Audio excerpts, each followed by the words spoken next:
मेरे भाई ने परसों मुझे मैसेज किया और उसने बोला कि दुआ करोगे मैं मर जाऊं। साका साहब ने आके बिना जज्बात के यहाँ पर आकर कागज पढ़ के और ये जा और वो जा, ये इनको शर्म नहीं आती? रात के अंधेरे में पेट्रोल का बम गिराते हैं तो वो भी जरूर रात के अंधेरे में पेट्रोल का बम गिराते हैं। अरे मीठे मशरूबात पर क्यों टैक्स लगा रहे हैं? कड़वे मशरूब को लीगल करके उसके ऊपर टैक्स लगाए ताकि रेवेन्यू भी मिले पाकिस्तान को। ये मेरी बहन पीछे बैठी हो तो पीछे ही बैठी रहो, अगली दफा की टिकट नहीं मिलेगी अगर ज्यादा चोट की तो। इनके भूसा भरा हुआ दिमाग में, सब जाएं भाड़ में। लोग अवाम मर रही है, आप उसको देखिए। इधर किसी ने मुझे बोला कि मुसलमान को सब्र और शुक्र का दर्स दिया गया है। सब्र शुक्र करें, पूरी दुनिया में महंगाई है। मैं टिम हॉर्टन्स और क्या कहते हैं पीएसएल का मैच देखने वाले और कराची दो दरिया में खाने वालों की बात नहीं कर रही, मैं उसकी बात कर रही हूँ जिसके 5-5 बच्चे और एक बाइक है। वो पेट्रोल भरवाएगा, दवाई लेगा या क्या करेगा?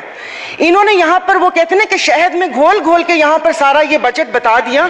मैं वैसे लिखा हुआ पढ़ नहीं सकती इसलिए कि उसमें जज्बात नहीं होते, वो रीडिंग होती है। जैसे कल परसों ये वजीर खजाना साका साहब ने आके बिना जज्बात के यहाँ पर आकर कागज पढ़ के और ये जा और वो जा, दूसरे के ऊपर, और पीछे यहाँ पर बैठे हुए सारे पीछे डेस्क पे जा रहे थे कि उसने वो कर दिया, क्योंकि इनकी तो दुकान चल रही है। मैं उस दिन नहीं थी, मैं उनको खराजे तहसीन पेश करती हूँ मुफ्ती अब्दुल शकूर को कि जिन्होंने एटलीस्ट इन 2 वजारतों के कपड़े उतार कर हम लोगों को दिखाए। ये ऐसे नहीं होगा। मुझे बताएं कि वो अवाम ही रहेंगी तो आप लोग हुकूमत किस पे करेंगे? और कल उन्होंने कहा कि हुकूमत जैसे ही संभलने वाली थी तो सैलाब आ गया।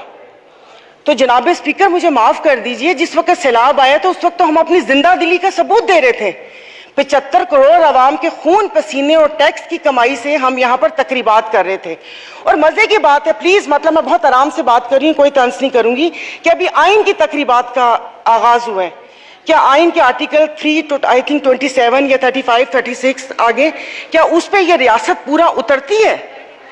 क्या हमारी की हिफाजत है? यहाँ पर हमें बुनियादी सहूलतें मुयस्सर है यहाँ पर? मतलब हम लोग इतने नाक के पक्के हैं कि उस पर वो करके आइन की बात कर रहे हैं।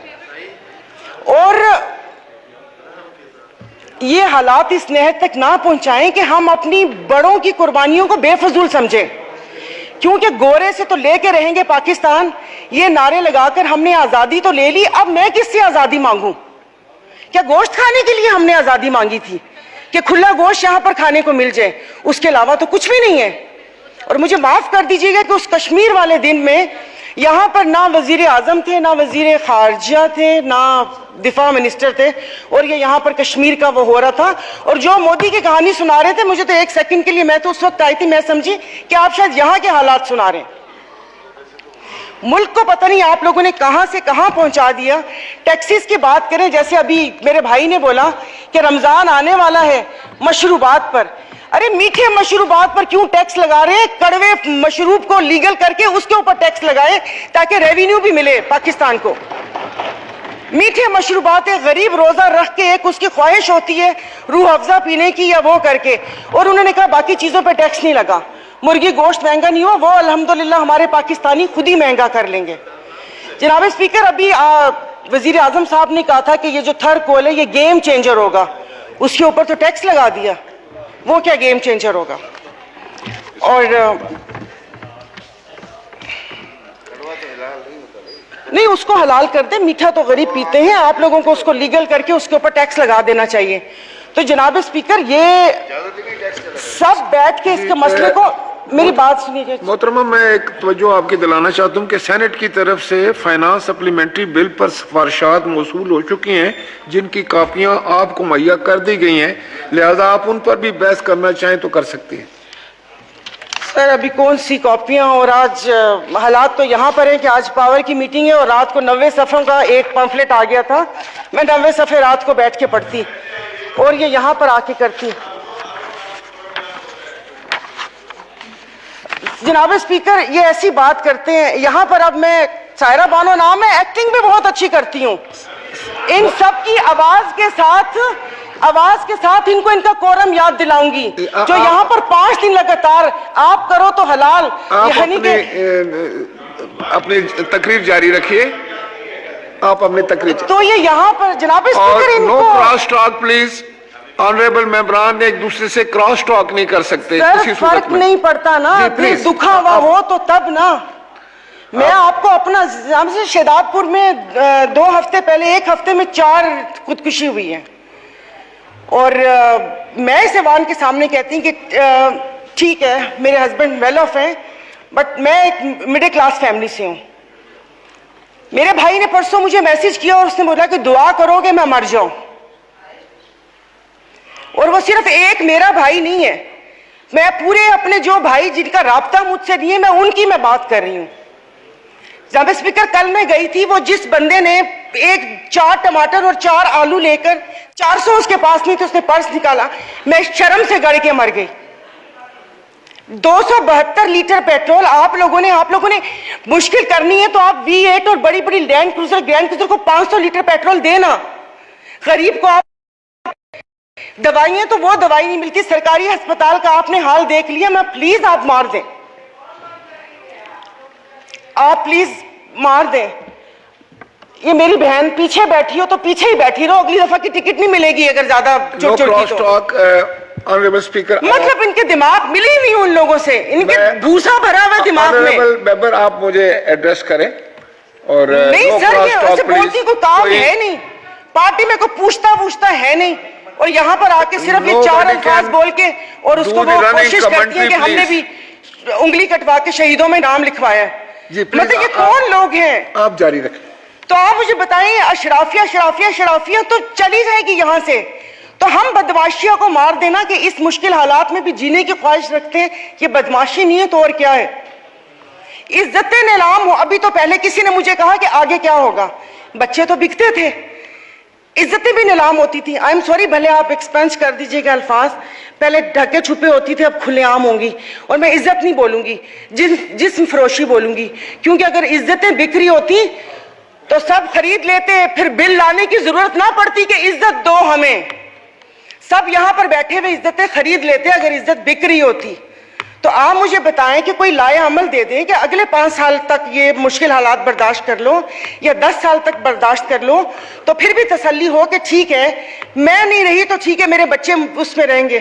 सर, आपने तो बच्चों से जीने का हक छीन लिया इन लोगों ने। 20,000 वाला क्या करेगा? और इंसाफ की आप बात करते, मैं तो अदालतों वाली इंसाफ या उस चीज की अभी वहां तक तो मैं गई नहीं। आप ये चीजों को देख लें, यानी कि मेरी अगर आमदन 10 लाख रुपए महीना आता है, मैं भी वही मुर्गी खरीद रही हूँ 800 रुपए किलो, और मेरा ड्राइवर बच्चल जिसकी 30,000 रुपए तनख्वाह है वो भी 800 खरीद रहे हैं। वो दूध 200 रुपए किलो मैं भी ले रही हूँ, 200 किलो वो भी ले रहे हैं। मैं घर में अब ग्रोसरी नहीं लाती इसलिए कि मुझे शर्म आती है कि वो ड्राइवर बावर्ची उठाएगा तो उसके दिल में क्या होगा कि ये थैले भरे आ रहे हैं और उसके घर में खाने को है या नहीं है। 2-2 किलो की चीज मंगवा लेती हूँ कि जाओ बेटा सामने से लेकर आ जाओ। तो आप मुझे बताएं, मतलब थोड़ा सा जीने का हक दे दे, खुदा पाक को जाके जवाब देना। यहां पर आप आयतें पढ़ाते हैं, आयतें पर्दा कर चुकी हैं, आयतें पर्दा कर चुकी हैं। अभी ये कहते हैं वो तकरीर ना, ये इनको शर्म नहीं आती, रात के अंधेरे में पेट्रोल का बम गिराते हैं, तो वो भी जरूर रात के अंधेरे में पेट्रोल का बम गिराते हैं। मुझे तो समझ नहीं आ रही थी, चश्मा नहीं था, मैंने कहा ये क्या हो गया, शायद मैं रात को रोई हूं, अल्लाह पाक ने मेरी दुआ सुन ली। पता चला वो पिछले थे मैसेजेस ना, जब वो यहां पर बैठा करते थे। अब सब कुछ जायज है, सब कुछ हलाल है। यहां पर बहुत तुर्की हमारे भाई हैं, और शुक्र अल्हम्दुलिल्लाह शाम का नाम भी लिया, क्योंकि पहले 1 हफ्ता तो उस बेचारे का नाम ही नहीं था। फिर जब इंटरनेशनल मीडिया ने डालना शुरू किया तो हमने भी शाम बोलना शुरू कर दिया। हमारे भाई हैं, हमारे मुश्किल वक्त में खड़े होते हैं, दिलो जान से मदद करनी चाहिए। वहां पर जाने के लिए उतावले थे, कभी कहां तबाही आई हुई, उस दिन कोई पहुंचता है, उस दिन कोई पहुंचते जाएं तो तब कि आप अपनी वेल्थ में से, जैसे ये भाई ने बोला कि हम लोगों से तो ले ली तनख्वाह, अवाम से भी वो दे दिया, अवाम के पास है जो अवाम डोनेशन देगी, वहां पर अल्लाह पाक उनकी मदद करेगा। और वो रियासत माँ जैसी है, उनके हुक्मरान हमारे जैसे नहीं है, उनके लिए वो खड़े हैं। दबी हुए अवाम के लिए हम इज़ारे यकजहती के लिए बेचैन हो रहे हैं, लेकिन यहाँ पर जो मरी हुई फाकों से अवाम है उसके लिए कोई दिल में दर्द नहीं है। तो अभी ये आइन की तकरीबात के लिए कितने पैसे वो हुए, इन्होंने अभी बोला कि हम तनख्वाह नहीं ले रहे। 1,80,000 से क्या होता है, वो तो वैसे ही एक वक्त का खाना है, खाना पीना। तो लेकिन बाकी जो चीजें हैं वो, ये जो गाड़ियां, ये फ्यूल कार्ड, इनकी ताम झाम, इन सब पे कितना पैसा खर्च होता है। देखो खुदा का खौफ कर ले, मेरे पास कोई अल्फाज नहीं है, ये सारा कुछ मैंने लिखा था लेकिन ये बेफजूल है। मैं किसको इशारिया सुनाऊंगी कि 13 पॉइंट ये हुआ, मोडीज की रेटिंग ये है, वो ट्रांसपेरेंसी ने ये बोला वो बोला। हम में से तो किसी को भी जरूरत नहीं है, सब अल्हम्दुलिल्लाह खाते पीते घरानों से हैं, सब अल्हम्दुलिल्लाह खाते पीते घरानों से, लेकिन किसी और का तो सोच लें। तो ये यहाँ पर प्लीज, मतलब अब तकरीबन साल होने वाला है, आप भी कहते रहे लेकिन यहाँ पर आने की तौफीक नहीं हुई। मैं कुछ लोगों का, आप लोगों को दिलचस्पी होगी, आप यकीन नहीं करें, मुझे इस ऑडियो लीक से पीटीआई क्या कर रही है क्या नहीं कर रही है मुझे कोई दिलचस्पी नहीं है, सब जाएं भाड़ में। लोग, आवाम मर रही है, आप उसको देखिए।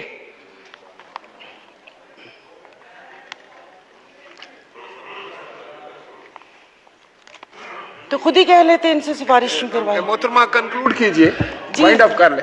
तो मैं वाइंड अप ही कर रही हूँ, मेरे पास तो कोई जाहिर है वो इतने ना इशारिये हैं, ना मैंने मौशियात इतनी पढ़ी हुई है। कॉलेज नहीं था वो, ऐसे ही वो कॉलेज था, साइंस कॉलेज नहीं था, आर्ट्स कॉलेज था, समझ भी नहीं आती थी। मौशियात एग्जाम था, 30 नंबर थे, 3 ग्रेस मार्क मिले थे, 33 नंबर है मौशियात के। और एक ही याद है कि इंसान मौशी जानवर है, लेकिन घर का किचन चलाती हूँ, घरेलू औरत हूँ, तो मुझे पता है कि ये सब, आई एम सॉरी, ये सब बकवास है ये जो बता रहे हैं। इससे ये होगा, इससे वो होगा, इससे ये होगा, इससे वो होगा। जिस वक्त खाना बनाने या किचन में खड़े ना, उस वक्त आटे दाल का भाव पता चलता है। शुक्रिया, बहुत मेहरबानी।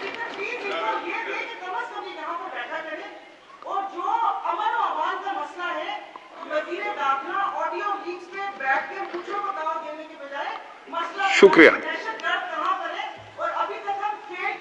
शुक्रिया। प्लीज पर्सनल अटैक्स न करें किसी पर भी, उससे इजतनाब फरमाएं। और